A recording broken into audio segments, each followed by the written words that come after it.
Ladies and gentlemen, good evening and welcome to another episode of Trudge Report. We are a recovery-based podcast. My name is Sean and I am your host, joined by my good friends and fellow trudgers. Please remember to listen on Apple, Spotify, or wherever you may get your podcasts. These videos will be posted each week, so you can watch them on YouTube and Facebook. But as always, please be sure to download on your listening platforms. Remember to like and subscribe on all social media outlets with the handle at Trudge Report Pod. This podcast is brought to you by Stella Mix Podcast Management. Corey, what do we do to that like button? What do we do? You lick it real soft. Mash that like Nice. button. One of these days, I'll tell Come you on. where you say smash that like button like you're Brandon Davies. You have consent. Danny, that's a college basketball reference. One of these days, I'll explain what it really means. There are more of us than there are of them. Are I'm you guys an s- us? Are you guys an us or are you a them? Is that like a non-binary thing? Like what It's what are you it's asking not me? even it's actually way more normal than you even think it is. I'm It has to do with premarital sex, Corey. Oof. I'm high right So now, I think. are you an us? The What is us's have had premarital sex. The thems have not. I'm the biggest fan of fornication. So Okay, good. No, it's legitimately a true college basketball story that I'll save for another day. But the four of us, we are definitely us's. That's for sure. Well, dang old sinner, boy. 100% us's. going Um, straight to hell. Gentlemen, good evening. It's recording day. Starting the Great Midwest. G.A. Phillips, how are you, sir? I'm doing all right, man. It was I'm gonna have to be vague here, but yeah, it was a rough week uh over this way, and definitely a rough end to the week. And I don't know, it's we're getting through it. These in the trying times we all have in life, I think. Mm. Um just goes to show you what's important and helps you remember what's important, which is family, good friends, the times Premarital sex. shared, premarital sex. Uh, Yes, yeah, all those things. But yeah, Sorry. I turned a rough week into a pretty good weekend, man. We Good. Peyton's sports schedule was packed for this weekend, so we got a lot of baseball, football, soccer, more baseball. So a lot of fun, and got to watch the Cavs win Yep. with Peyton. He enjoyed that, and then yeah, a couple nights of WrestleMania. So good times had over the weekend. So yeah, Good. Well, sorry for the trying times, but glad it's turned into a positive, that's for sure. they are what they are. Danny P. what's up, man? It's a good weekend for the Phillips and the Missioner crew. Sports and WrestleMania, man. I mean, you Love guys it. you guys were hitting on all cylinders. I love it. I That's can't right. watch it. I can't watch WrestleMania. Dude, I He would have was given you a bitching about that login. last night. Why didn't you ask for the login? I I didn't know that you could share those, I guess. Where are you Even been Whoa. though living, I man? you didn't know you could share those, Disney's and I listening. have your Disney Plus account. I know, but then it'd ask you if you were like a alien or something. Kind of. It just wants to know. It says they're getting smart. It says, "Oh, I notice you're away from your Traveling. home Yeah, oh device. yeah. Yeah, yeah. Are you traveling or what are you doing?" And I have to hit the like, "Oh, I'm away from my home for a while," and has to send you a code. But Well, Too I bad there's not a mind your business button. Yeah. yeah, I Yeah. we'll get back damn to liberal Dan. Disney. We'll get back to Dan, but I do want to say that I found a streaming link on Reddit, and it led me to a link with just tons of nudity. So that wasn't WrestleMania, but It, Well, well, whatever. it it was that's could be. questionable. Yeah, that was It's WrestleMania. WrestleMania after dark, Yeah, baby. Could call. I yeah. mean, I've been known to call it by multiple names as well. Hey, Dude, we're all us's. We are us's. Yeah. Yeah. if Vince McMahon shows up on that stream, I'm gonna turn that fucker off. Yeah, Yeah. yeah. Corey's heard Uh-uh. me in the us version of the WrestleMania in the bedroom before. Oh yeah, Nine 9:45, 9:45, Dan. 9:45. Time to go. I seem to catch a cramp when I'm doing WrestleMania. Right Yeah. thigh cramp for some The reason. The worst, right the one. worst. Oh, the But you got to worst. power through it. You just got to Yeah, power through it. yeah. You You can't gotta straighten stop. it up. Straighten it up Oh, hard, yes. bro. Oh, absolutely. This is Get why I don't want to get old. the kick leg straight, the other well. Yeah, you know how it goes. Yeah. You know how it God. goes. Oh man, we're All right, Dan, canceled. how are you? What else is going on, Dan? Oh man, we actually had a great night tonight. We went to the OSU softball game for a community softball outing, and that was Nice. pretty fun, man. Yeah, it was like freezing. I mean, like 20-mile-per-hour winds and like 40 degrees, but we still had a blast. All the girls got to run the bases and slap high five with all the Ohio State players. They got all the autographs from every single player and stuff. Ohio State kicked Penn State's butt, so that was pretty cool. They hit like 4 home runs. Yeah, I mean, it was a good night, man. And yeah, we're softball season is starting on the 27th. So gearing up for that. Maya's been we've been practicing pitching and stuff like that. And work is bananas, just working every single day pretty much, late night Larry's and all the full everything. But gotta strike while the iron's hot, and yeah, I'm trying to think what else is gonna happen this week. Not much, man. Just the ebb and flow of weather is killing me. I mean, that's for sure. The hot and cold and it's just like yeah, it's totally a mood, a mood killer. That's for sure. But otherwise, everything's good, man. Everything's all good. Good stuff. Hey, Corey. Hey, man. How's it going, bud? Good. Corey, we had an adventure last night. Yeah, Sean took me to rob It a was gas fun. station. He took For me to the what? 7-Eleven to rob them. Mm. He told me to just use my phone and make it look like a weapon. Say it's a bomb. Yeah. No, we had fun. Yeah, it was good. I tell you what, those boneless wings, not a great idea. From Not great. 7-Eleven. No, no, no. Don't listen. No. We went to the Applebee's. Applebee's. To the Applebee's, Greg. The Apple. Guys, I As in had the lone Applebee's. in that part of Melbourne, Florida. Yeah, probably. Yeah. It was right next to the Chili's. Yeah. Did you guys plan a sobriety dinner for Sean's sobriety years? Nah, nah. We took a couple. We kidnapped a couple newcomers. We threw them in the Ooh, car and took them yes. about an hour and a half north. I had the privilege of speaking at the Space Coast Young People's Group Oh, up in Melbourne, Florida, Mm. in a very warm church Oof. auditorium. Very warm, very warm.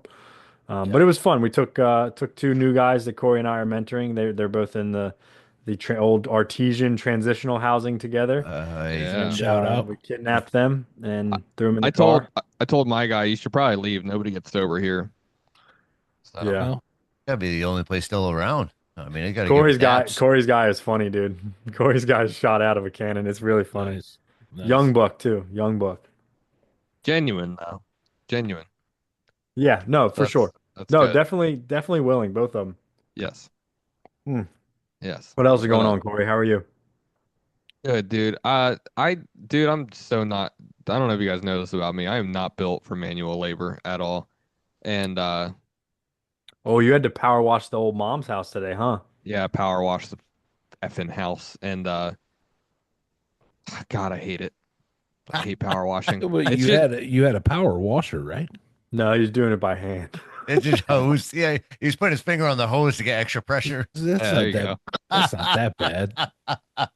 Well, how else do you power wash? Well, actually, probably got We're to put his kidding, hand. Corey. Of Well, yeah, course but you I'm had a saying power like washer. that's like as far as like manual labor jobs, like that one's not. Yeah, it. that's not. That's like No. literally maybe a shoulder tweak. Maybe that's about it. Well, the thing is, you got to hold it up high. Yeah. So that sucks. And But Corey's not very tall, so I'm not. That's the thing. I'm not. So, but I reset a mailbox today too. I was Mm. they got that checked off the old bucket list. I just whatever. Yeah, it was good. It was good though. I got some progress. I'm sure your Um, mom appreciates it. Yeah, yeah, she does. I want to see the Um, final outcome to see if this is above board or not. I even said to my mom, I was like, this is mediocre. Like I'm watching it. I'm like, this is fucking so mediocre. I was like, I mean, it sucks. And she's like, it looks great. I don't know what you're talking about. I'm like, of course you're gonna say that. Like, Yeah, it's free and it's It's me. free I mean, labor. yeah. yeah. But yeah, I did that. I also slammed some Taco Bell, so that was cool. Mm. Nice, But dude. my God, God bless him. I might dude, get some Sean, Taco Bell tonight. God, you eat very late, don't you? Oh yeah. Yeah, I haven't. Yeah. Is that like on purpose?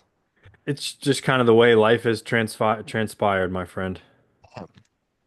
I don't know, like Yeah, it's not really I a long story actually. I it's just don't not. like to eat. I like to eat when the kids are asleep and I get to relax and eat Yeah, and yeah, watch yeah. TV and like do all that.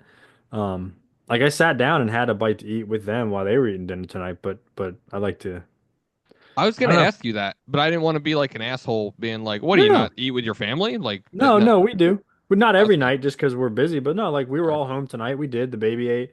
The baby's the boo. That boy can put some food down. Let me tell you what. He's a Yeah. McDonald for sure. But no, Uh, I eat a lot. I actually eat quite a bit. all right.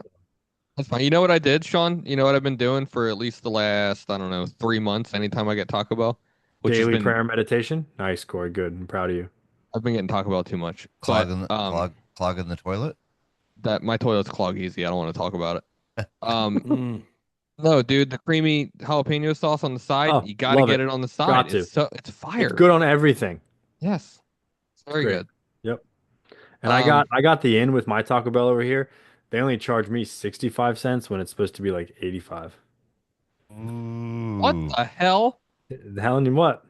Telling you what? What kind of divine authority are we talking about here, Don't dude? Sounds Did know. you sounds like I don't stake your know. claim or something? yeah, Telling you what. questionable spirituality on that one. Hey, listen. Yeah. Is that like a 15-year thing? How many years you got now? It's their way. It's their way of being service to the fellow man. 10 cents per 5 years we Yeah, get. 20 cents. Oh 20 yeah. cents. Yeah. Oh 20 cents. yeah. I mean, my God. I remember when that shit was 10 cents. Not that, no, I not remember that. when it Sour was cream. free, when they would just give you a side of it without charging you for it. Dude, and, Yeah. Yeah. Seriously. and it's Facts. so little. If you order the chicken quesadilla, which is what it comes on, and you ask for an extra side, they would have just given it to you. Mm. Inflation, dudes. Yeah. Well, not to completely go off topic, but It's too late. on shit that's like I can remember when this cost this type deal. Dude, we went out because we got a growing kid here. He's playing baseball. Well, it just so happens that this is going to be the fucking reset year where he needs all new stuff. Ah, When did they decide that baseball bats should be $400? Oh yeah. crazy. It's a fucking aluminum bat. Oh, It's $400, Play it against sports, baby. dude. That's where I'm No, going tomorrow. I'm no, like, so I got both of you beat on this one, man. I had the same thing with Maya and her bathroom. Sideline swap. Sideline swap, you can buy used athletic gear from like college players and normal players and stuff, but not like crap stuff. Like I bought Maya's bat, that's $360 for $90. Thing hits like a champion.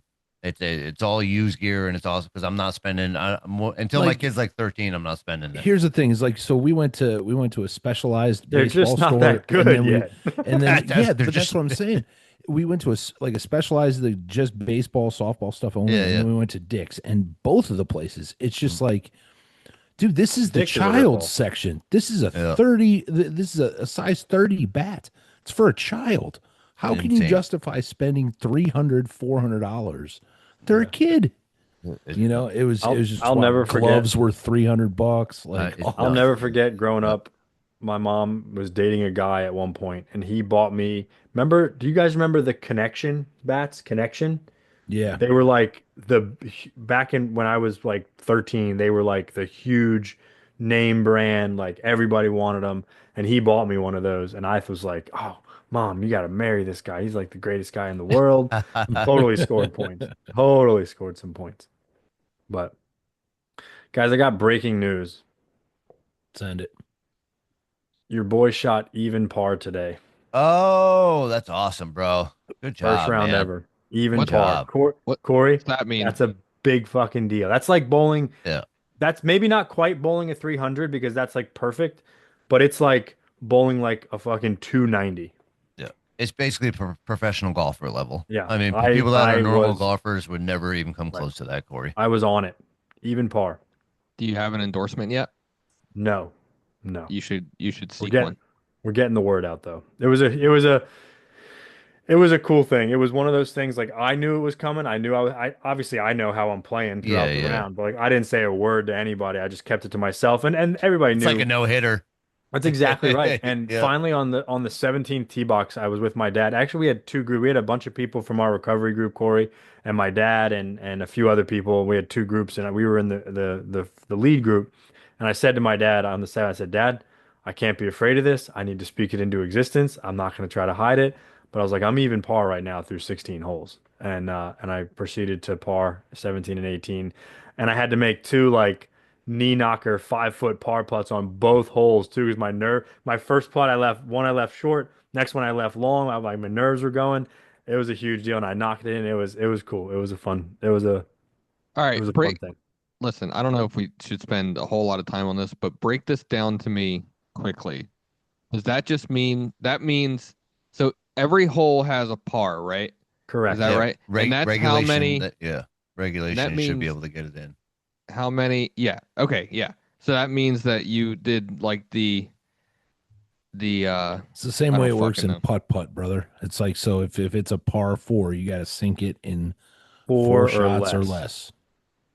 Got it. And less is obviously better, but like that's Yeah, really hard to do less all the time. So yeah, like just doing again, it's like shooting, it's like bowling a yeah, 290. It's yeah. like it's like being Nice. really close to, that perfect game. The thing with golf though is you can always go lower and lower and lower, but like it was anyways. It was a It, historic day for me on the it's golf a course. big Let's just deal. say Yeah, it's it's a a big big deal. freaking deal. Big deal. So That's good. That's all good. right, what do you got? Anything else? Anybody got anything else you Yeah. want to touch on Yeah. sports real quick? Yeah. Go Flyers. Flyers. Go Flyers Flyers. won last night. I swear this is going to be a deep run, guys. You heard it here first. I'm not saying we're going to go win the cup or nothing. It's going to be a deep run. I Okay, do not I love expect it. to lose this series. Love it. They're just great. They're on fire. And the damn rookie Martone is just God, he's good. My dad said before the playoffs started, he goes, I don't know if the rookie's ready for the playoffs. And I said, yeah, he is. And then Yeah. he scored a goal last night. It was a great goal, great shot. And I texted my dad. I said, the rookie's ready. So I'm excited. I'm Yeah, excited. they got nothing to lose, bro. You know what I mean? The rookie's not. I mean, they're not supposed to even be there. You know what I mean? Like they got nothing Yeah, to dude. lose. Got hot at the right time. Yep, it's the And best. got a little Good. bit of help. A Yeah, little bit of help getting in, Sca- but scariest teams ever in the playoffs. When you got nothing to lose, you ain't supposed to win. I mean, those are the scariest teams ever. yeah, the underdog. Yeah. Yeah, Good. What hungry else, dogs Greg? run faster.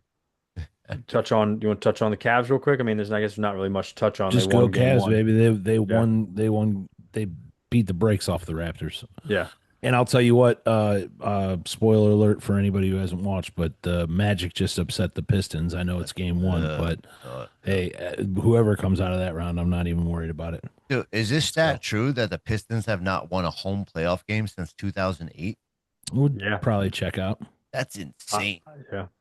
That's crazy. And they've been good, man. You know what I mean? Like that's wild They've been stat. good. They really haven't been that well. That's not true. You're right. They were decent in like the teens of the 2000s, but Yeah. they But, really when they were going up against, they were either getting, I mean, anybody Yeah. like they were getting the LeBron Miami years Right. or the Yeah, yeah. LeBron Cleveland years, where it was just that they Right. took the East every year. But not one game. not a home game. That Yeah. seems. I mean, not one game. Like that's kind Yep. of just seems like because NBA they take nights off whenever they want. Like that just seems. I wild hate to me. that. Not in Yeah. the playoffs though. Not in the playoffs. Nope. I wouldn't say that. But I mean, gotta lock it's in. not to the same not if to they're the up, same if degree. they're up 3-0, they ain't playing 100%. That's true. Okay. That's a good point. Good point. So, I want to give one to because I do not like him, so I feel like I should give him a shout out, Mr. LeBron James last night without Luca to take. Boo. Yeah, I know. I got. you're playing I don't like a him. Kevin Durant less Houston Rockets. He's Yeah. 41 years That's old. exactly, Oh, exactly. give me dude, a Come break. exactly. Yeah, Give me exactly. a break. I don't What know if more do you want from this Yeah, man? if you saw Tell the him- shot, like I the want him to shots he win a was Super making- Bowl like Tom Brady did. Yeah, Crazy. his highlights, Crazy. man. Watching him make those shots and stuff at that age, it was just, and he was just bullying them dudes down Yep. low. I don't know. It was pretty impressive to me, and that takes a lot for me to say that. Congratulations. You're going to get bounced in the second round again. They might get bounced in the Again. first, to be honest. They might They get might. bounced in the first. If Kevin Luka doesn't Durant, come back, I guess they he's will. got a knee thing going on. He didn't play last night for the Rockets. Yeah. They did beat him pretty handedly. I'll give him that. They beat him pretty handedly. Yeah. But I tell you who had not to get into who had a big game for them was DeAndre Ayton. Had a double-double. That was the deciding factor. If he could have Yeah. a good game, they had a really good chance to win. Mhm. So, anyways, you know what? Stay tuned, ladies and gentlemen. We're gonna have some NBA content coming to our YouTube channel. Corey's gonna lead that discussion for us. All about the NBA. All about the NBA. So At All your right. own risk, buddy. yeah. Um, We are the us's, Corey. We are the us's, not the We thems. we are canceled after that episode. Nah. Oh After yeah. what? The NBA or the us's Oh versus the yeah. thems? That one too.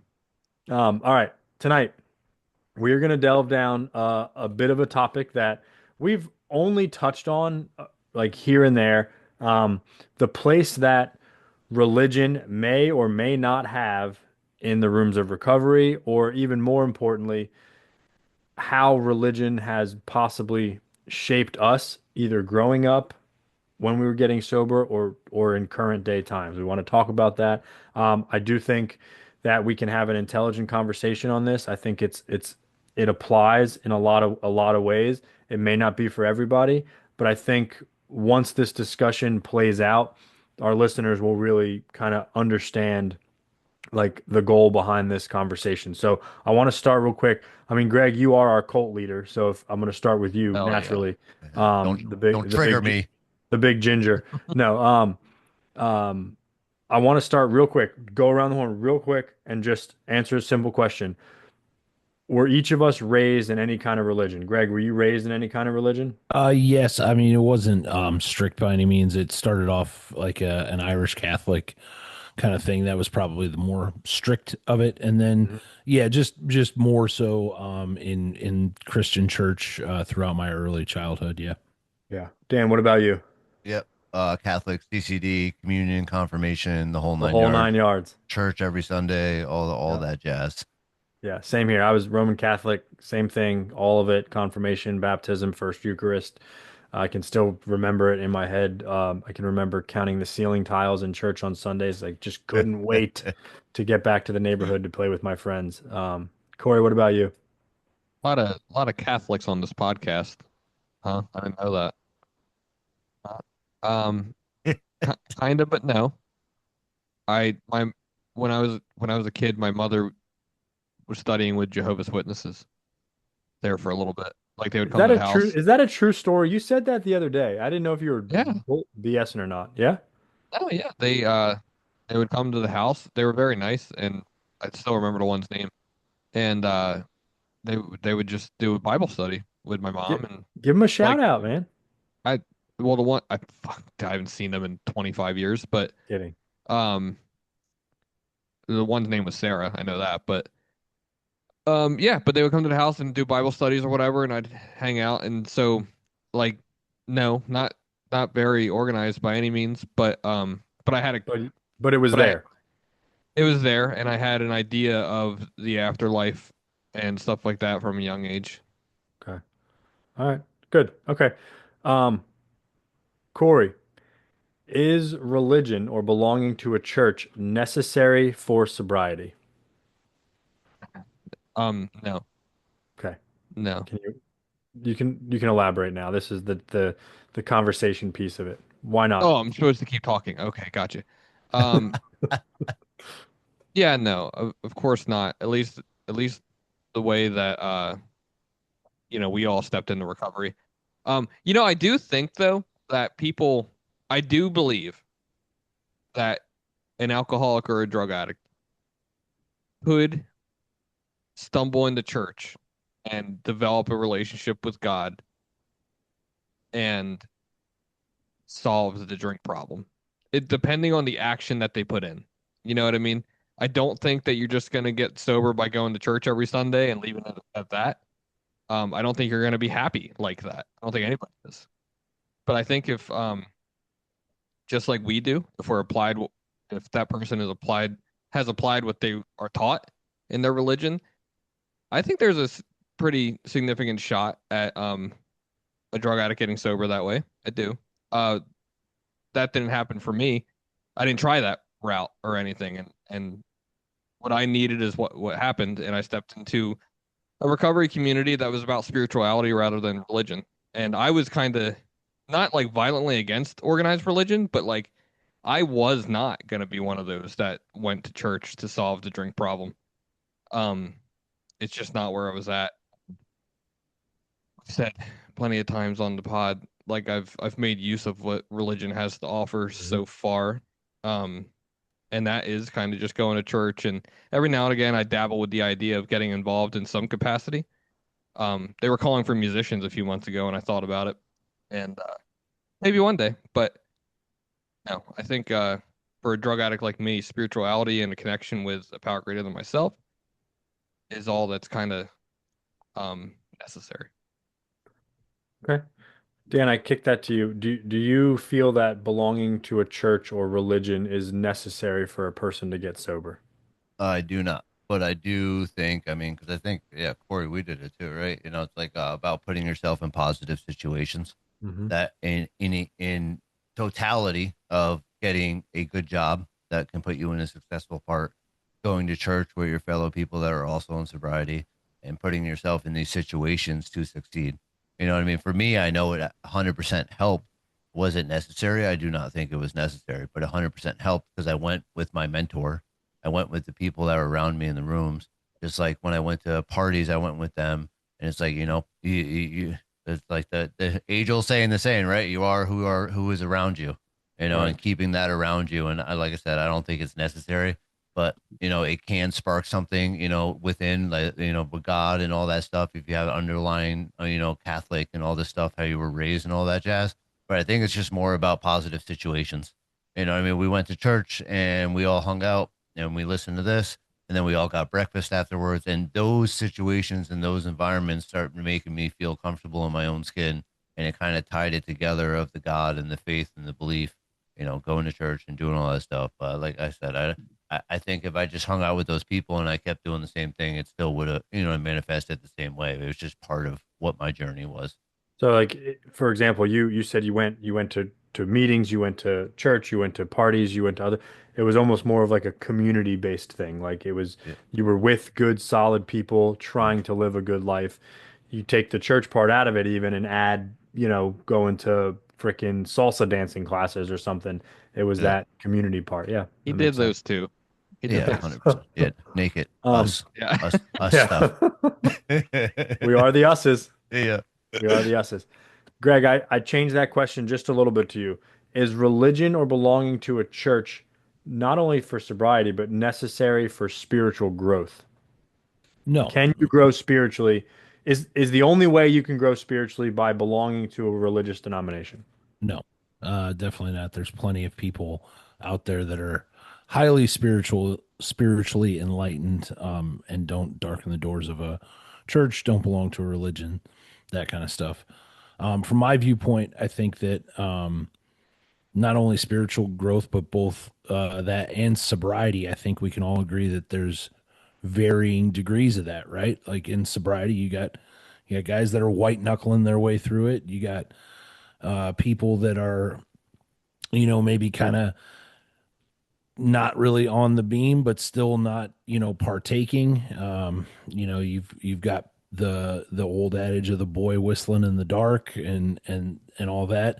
And then there are those of us who are living, lives that are, you know, rocketed, Right. as we would say, from where they used to be. So I think that it is all about what you are doing on the daily basis, to strengthen that stuff in your life. I will say this, having been going to church a lot more lately, I don't ever leave there feeling worse than I did walking in, and while I wouldn't call myself like a part of that church, I do enjoy going. I really enjoy listening to the pastor, and the way that he breaks things down and stuff like that. He's got a very, very worldly approach to him, and you know, I think that if you're seeking spiritual growth, I would say what's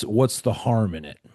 If you are feeling that, hey, maybe I should, or maybe I should explore this different avenue, or read this different book or whatever. It's like, what's the harm in at least giving it a shot? I think a lot of times, internally we kind of balk at that kind of stuff, but then you go and it's like, oh wow, like, yeah, these people are, Yeah.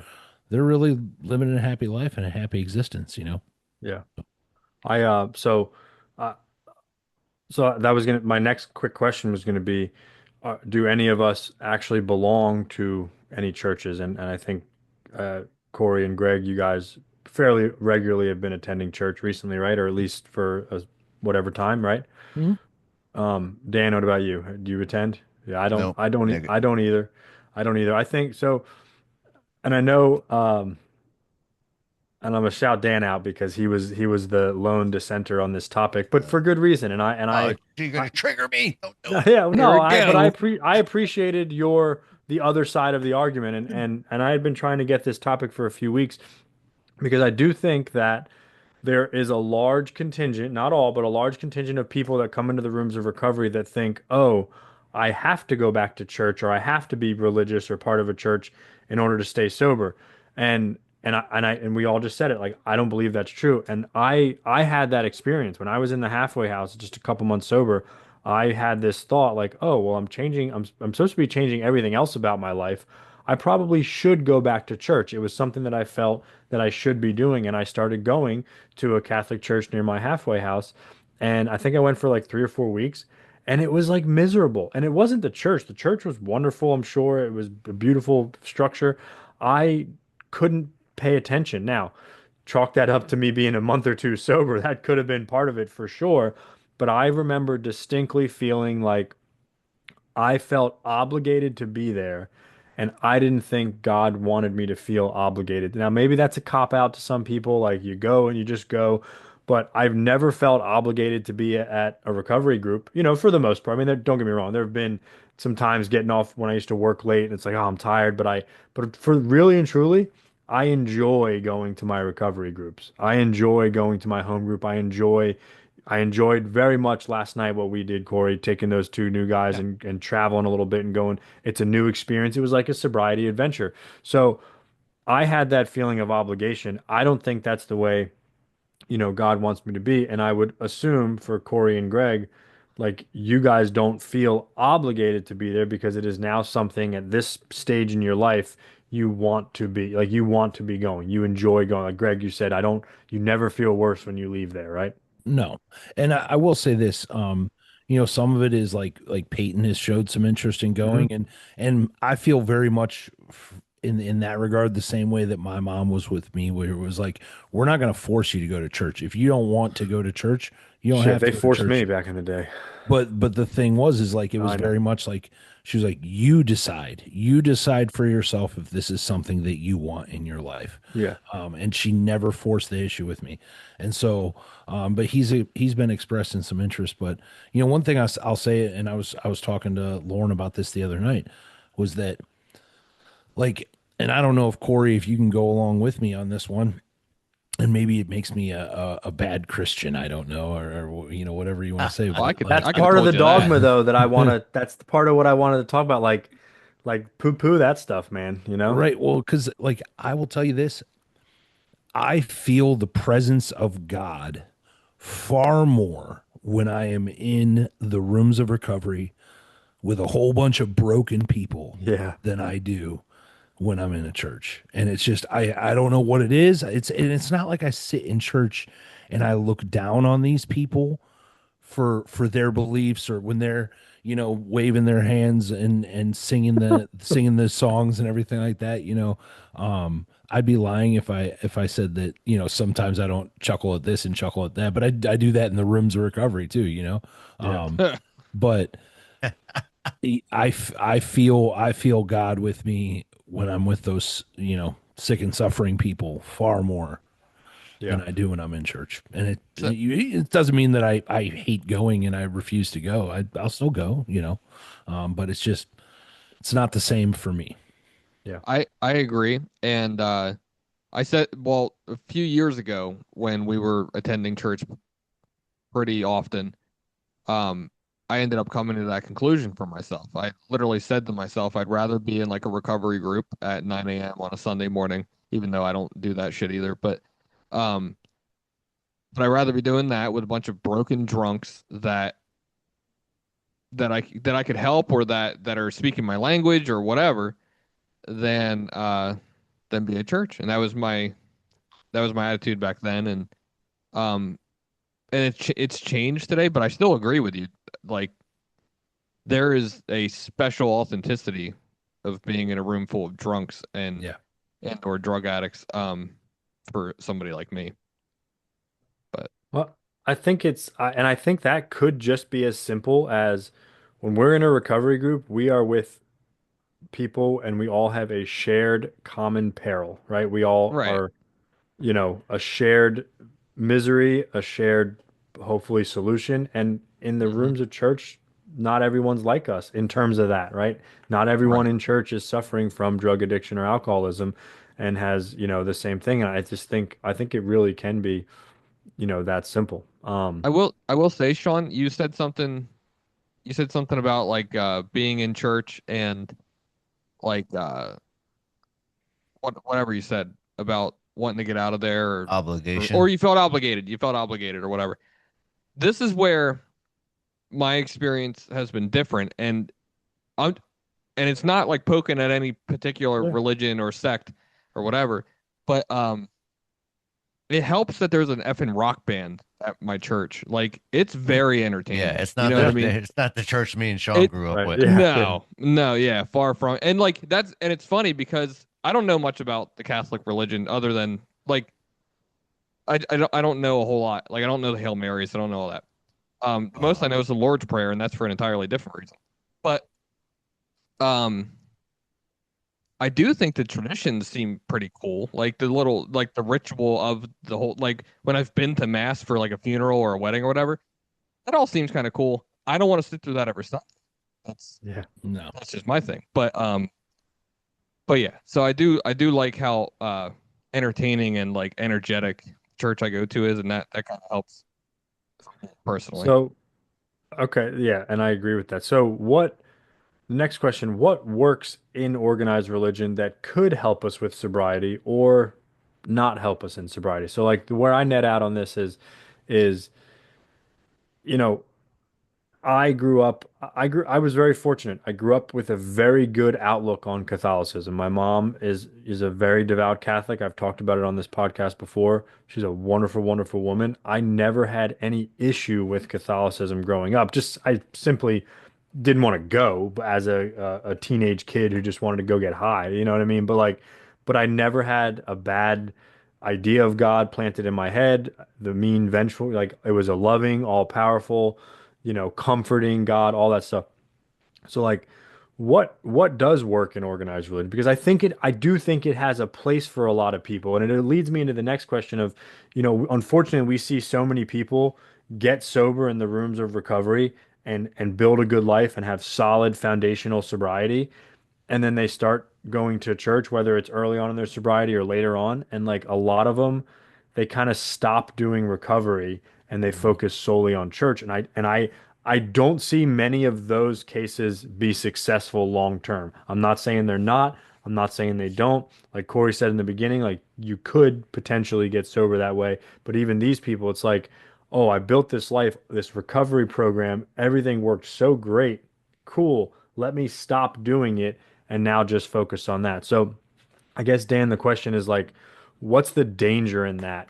Can we outgrow the need for our recovery programs? What happens when we do feel like we've, quote, outgrown it and we just go the church route? Yeah, I mean, to me, man, it stems like what we were talking about before is like what I was talking about before is, you know, don't go to church alone.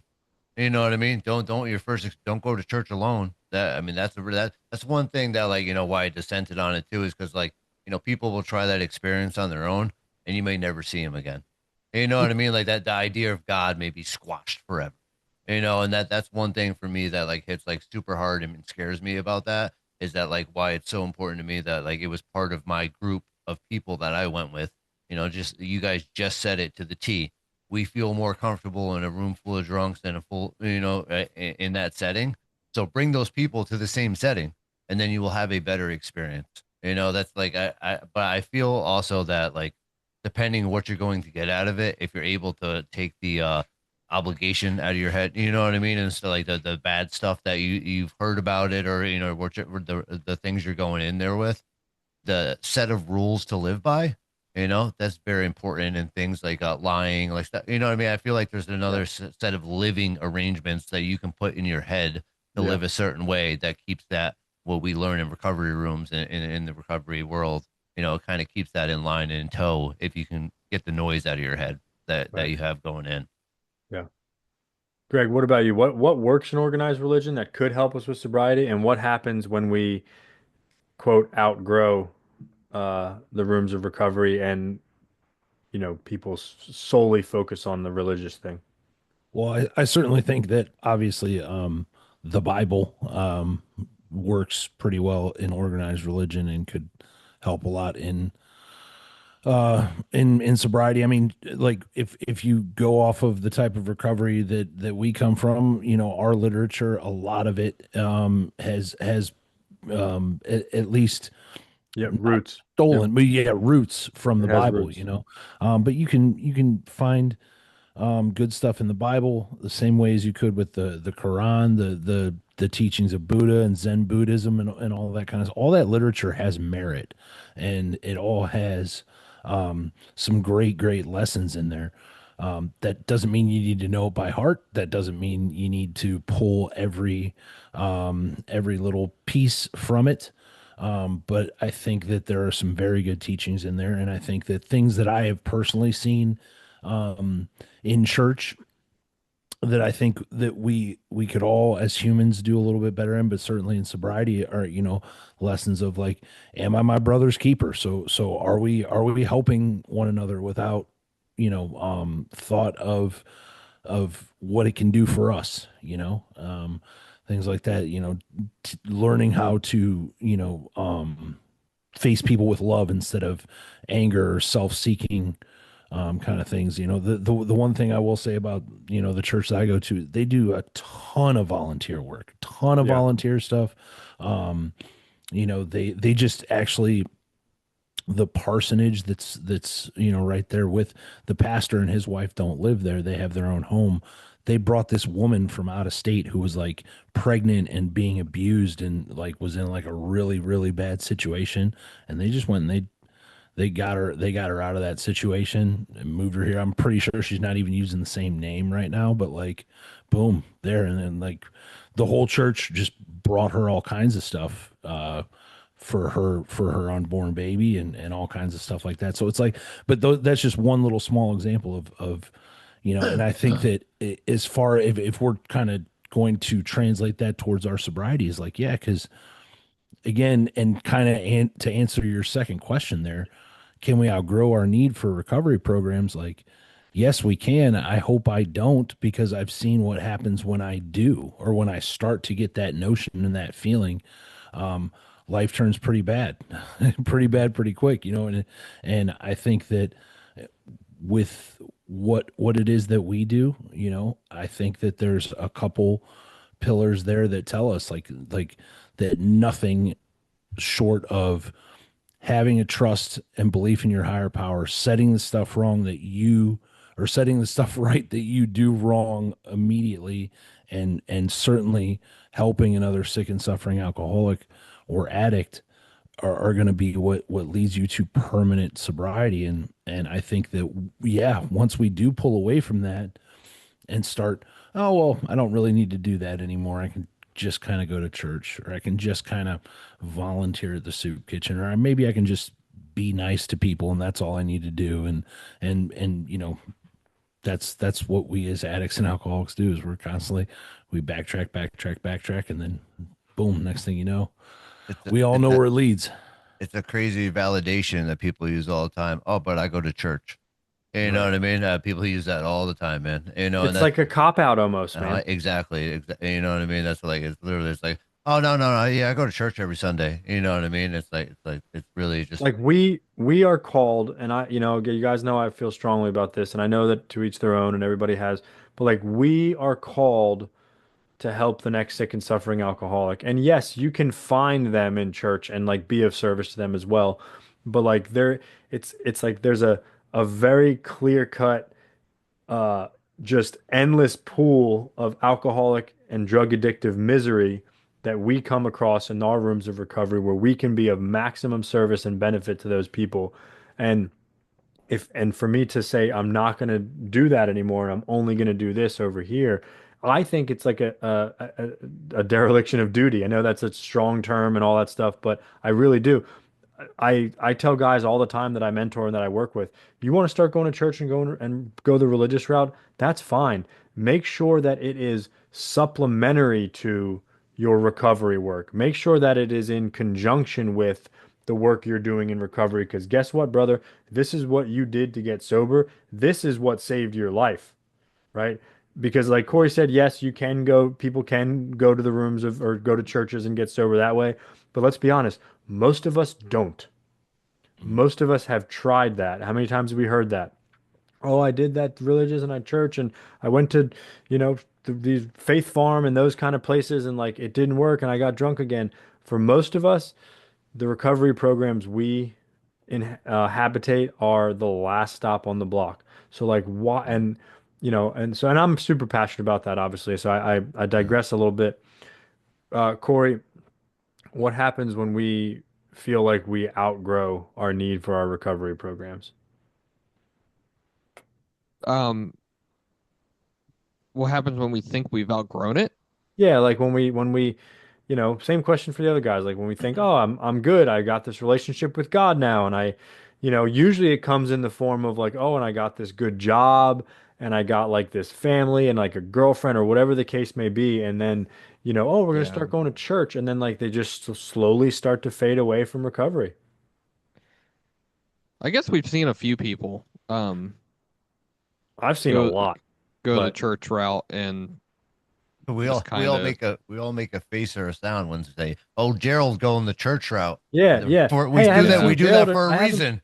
I haven't seen Gerald in a while. What's Yeah, oh yeah, he's going to the church. He went the church route now. And yeah. it's I guess what bothers me the most is a lot of times when that happens, there's a spoken or unspoken disdain for the recovery program, and it's like the church route. It's almost like a better than, like I oh I'm see. just you know I feel like we can get that way too about the church route.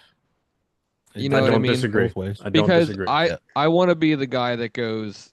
I'm not often the guy that is not judgmental but I would like to be the guy that goes, "Oh, they're doing the church thing. Good for them. I hope it works out." And like truly mean it. Now, yes, most of the time I'm gonna go, Yeah, here we real. go. But like, I ideally I would like to go think the other way and be like, "Oh, good for them. Like hope that works out." And because I do think it's possible. Again, like you said, does it happen often? No. And but also, do people walk into the rooms of recovery often and stay? No. Good Often, point. no. Good point. No, it very. I mean, the stats used to be better. We know that. Yeah. Um, does that mean does that speak to the recovery program itself? No. Um, there's probably a lot of factors that go into it. And the world's changed a lot. But I guess to the question about outgrowing, like, yeah, I I agree. I agree that for me personally too, that any amount that I get involved in church, it's going to be in addition to what I do. I found a foundation in what we do here. I found the foundation in helping other alcoholics and addicts. Um, I think that's my calling, purpose, and or one Mhm. of them.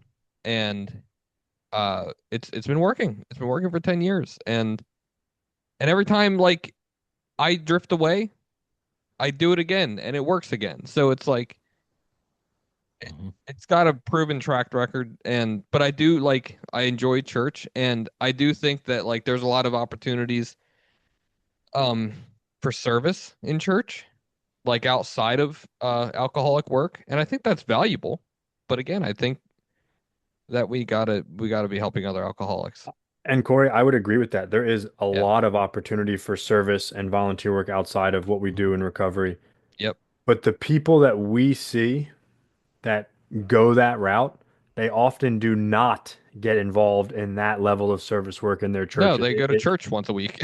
And Yeah, that becomes it, and it becomes yeah. a complacency thing. And again, And I that's the just, thing. It's If also. Oh, go ahead. if these and that's my point, like is it possible to go to church and get sober? Yes, but you probably have to still apply the principles in your life and give of yourself the same way you do in the Mhm. recovery that we all share. it's probably very parallel Yeah. if done like that. But are you just gonna go to church once a week and stay Yeah. sober? Probably not. Yeah, I mean, most of the time I think it's ego based. That I don't need this other stuff. Like I just got Right. this. I'll go here once a week. Like I really graduating to Christianity. I think it's yeah, the easier, exactly. Yeah. softer way Right. for a lot of Exactly. people. Exactly, man. It's like True. it's basically I got this without going full I got Oh, this. oh, Right. dude, Greg, this happened. I'm gonna tell your story for a moment. Tell it, brother. We'll, Preach. we'll leave we'll leave them nameless, but somebody, I believe it was you that told me this, that somebody that had many years sober walked up to you after a speaking engagement at a recovery group one time, handed you a business card and said, "Here, if you want the real solution, come to my church on Sunday." Am I right about that? Yeah. Didn't that You happen? you are. Yeah. Did Yeah. that happen here in Florida? It did. Yeah. Do I know this guy? Oh yeah. Yes. Is it who I'm thinking of? I I don't don't know. Probably. Maybe a prominent figure over Yeah. in Stewart. Yeah, Mm. yeah. Yeah. May have. I can't go that far. I can't go to that guy's church. I can't do it. And I actually respect and admire him in the rooms of recovery. I can't go to his church. Yeah, well, So here's a couple things because I did some research on this. I actually this is a fascinating topic to me because I was taught I there was um a few people that I met in the rooms of recovery that were of the Native American way of life, indigenous cultures, and they've taught me just as much. I don't want to say more because then I'm comparing. I've learned a lot from them. There was Tattoo Chris, shout out to Chris McKevitt, who unfortunately, passed away years ago, and long story, but there was a few other people. There's this guy named his name is Breeze. I don't know if that's his first name, last name, middle name, native name, whatever it is, but like he's kind of shot out of a cannon, but he's been sober and around a long time. Like he's taught me a lot. My Papa Ron's son, Butch, him and his at the time wife Elise, like they were into a lot of Native American. Like I learned a lot from them. So like I took some classes in college on theology and religions, and it was fascinating, like truly fascinating. And did nothing but pique my interest and make me want to seek more, which I think is kind of the whole point of it all, right? Is like Mhm. let us continue to seek, have a new experience, find new knowledge, learn how to put that knowledge into practical application, right? So it's not just self-knowledge, but I want to read just a couple terms, like couple kind of phrases that I think sum up this conversation and what we're all kind of after in rooms of recovery. So, religion is often described as a collective map, while spirituality is an individual journey, right? Like there's a map, there's like religion has guidelines, and this is what you do, and this is what you don't do, and if you're outside of this box, you're not part. Let's be honest. If you're Danny, Catholicism, right? Yeah. If you're There's not Catholic this yeah, way, you can't you can't squiggle. be Catholic. Yeah. Let's be honest, right? Yeah. Uh, this goes along with it. The walls of religion versus the horizon of spirituality. That one speaks to me. Like there are very much, again, this is what you do. This is the steps. This is it. Um, Religion is community, right? And recovery is community, but religion is community and institution versus spirituality is individual and inner self, right? I think there is um, and the one thing I will say about religion is it is more of church. It is more of a we, right? It's a we, our church, our community, and in spirituality, it is very singular, which I think is in our recovery, it is very much we and community. So I think that's where there is a parallel between religion and church and our recovery.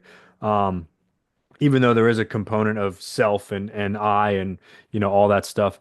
Um, Religion, sacred text and traditions versus personal experience and intuition in spirituality. I like that one. And then organized rituals and laws versus the fluid and evolving practices of one's spiritual journey. And then possibly my favorite one, religion is salvation, spirituality is enlightenment. And I think those terms all kind of they kind of speak for themselves, you know what I mean? And I want to make it very clear. I I like I meditated for like 2 weeks to the Gospel of Matthew, like on an audio book. So I'm not opposed to seeking in religious circles. I just listened to a string of C.S. Lewis religious kind of talks that he has, like, and they're phenomenal, right? They're phenomenal, really and truly, very, very powerful stuff. The goal for me is to continue to seek and continue to learn and continue to grow. And you guys have kind of all said it, like the and this is probably unfair to some extent because I know there are religious people that would say they can expand their spiritual and religious horizons by doing the exact same thing. But I do feel that the recovery programs we have and what we've been taught, what we've been told to seek, it's kind of like it's an unlimited, Mhm. pool to pick from. So let's Well, go ahead. Yeah, want you guys to be able to say a few words before we wrap up. Go ahead, Greg.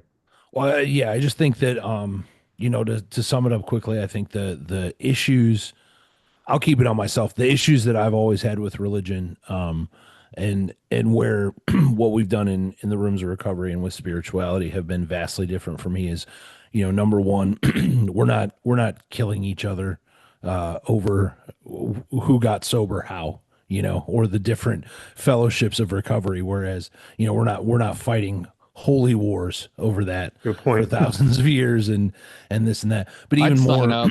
on a not so We know. I guess extreme level, but you know if somebody that lives halfway around the world is born and raised into a certain religion and reads a certain text, and they believe that their God is the God, and that's who they tap into, and we believe this over here, is like, who are we to tell them that they're wrong and vice versa, right? And I think that that's one thing that I have always loved about recovery, and how we came up is we're free to choose a God of our own understanding. And the more and more I've grown with that, I've grown to understand that it's all one power that we're all tapping into, however it is that we're going about tapping into it. Certainly. And then, yeah, Corey kind of touched on it earlier, but like, um, you know, the spiritual life is not a theory. We have to live it. And that means more than just 1 hour a week, Yeah. and I think that, um, that that's something that kind of gets a lot of people, as far as religion is concerned. So that's my piece, anyways. Okay. Danny P, closing thoughts on any of this? Yeah, I mean, it's a slippery slope, man. And I think it's something that if we're talking about, religion to recovery, that's what like this is about, and not just religion on its own. It's something that you should talk to your mentor, talk to other people about before you So, make the look, decision to go. real quick, and I mean this with all sincerity. If you don't mind, I'd like Yeah. you to explain why do you think this topic was such a slippery slope? Because you expressed that in our Yeah. like days beforehand. I genuinely want to know. I I think it'd be good for the listeners to kind of know why you feel that way. Yeah, and more it's more based towards newcomers. You know what I mean? Or so like a newcomer that here's this guy got, sober of going to church and doing all this stuff. And it's more about that becoming a standard of that's what I'm going to do. And then I mean, dude, I have tangible evidence of the people have gone the quote church route, and most of them are actually no, all of them are not sober. Mm. Two of them are in jail. One of them's dead. And I just like the tangible evidence of what happened. We can say that's obviously not going to happen all the time, and Right, I right. wish you the best. But the tangible evidence that I have in my life of people that have done that, that's why it's something like I said, you should not go it alone early on and stuff like that. We're kind of an anomaly to speak of that right now. I'm speaking more Mm. towards the newcomer rather than Yeah, someone yeah. that's got 10 years and stuff like that, and a solid foundation has done the work and all that jazz. But that's my biggest thing is I always think of the newcomer, man, and like things that can obviously it's not, something that's gonna like the wheels are already in motion, but that's the only thing I think of is that if you go in and that's going to be your replacement on your own and make that decision, I don't think it's a decision you're ready to make on your own. Got it. Yeah. I think that's a very good point. I think it's a very good point. Corey, Hey, man. you get the last word, sir. Good. Oh my God, I almost made a joke, Sean, and Why not? Make a joke. nobody would get it except for you and I. Okay. I can't. Okay, sorry. Um, I think Because that wasn't worse right there at all. Yeah, that's- Nothing. Go ahead. I'm sorry. Sorry. Oh, man. you guys should have fired me a long time ago. Corey's power washing. I'm power washing. This is what Yeah. happens when I power wash. I think we're all kind of going to the same thing, you know what I mean? I think we all kind of worship the same thing or what have you. Seek the same thing. We call it different things, you know what I mean? At least the 5 major religions in this world are, believe it or not, based out of love and service. And even though like Greg said, like somehow humans take that and start wars over it. So that's interesting. We can pretty much fuck up a free lunch, us human beings. But I like what Chris McKinnell brought up in our episodes with him. The Hindu proverb. I'm gonna read it. There are hundreds of paths up the mountain, all leading to the same place. So it doesn't matter which path you take. The only person wasting time is the one who runs around the mountain telling everyone that his or her path is wrong. I like that. And I think forgot it's about that. very accurate. That's good. So that's it, Good man. stuff. See now, Corey, that's a good way to end it right there. That was good. That was That was like solid. proper. John, I'm more of a closer. Don't ruin it. Don't ruin it. Shh. That's where I was going. You are more of a closer. I agree. Yeah. Thank you guys. Thank you for this conversation. Thank you for getting vulnerable and talking about some potentially not sketchy things, but just stuff that, makes some people bristle with antagonism. Why don't we put it that way? Shout out to our listeners. Please like, follow, and share on all socials at Trudge Report Pod. Email us, trudgereportpod@yahoo.com. Send in your mailbag requests for topics, questions, and comments to any of these handles. Remember, we are all here if anyone wants to talk about recovery and our experiences, or if you are struggling with some form of addiction. Thank you again to Janine and Stella Mix Podcast Management. Good night. God bless, and may you trudge the road of happy destiny. We will see everyone next week.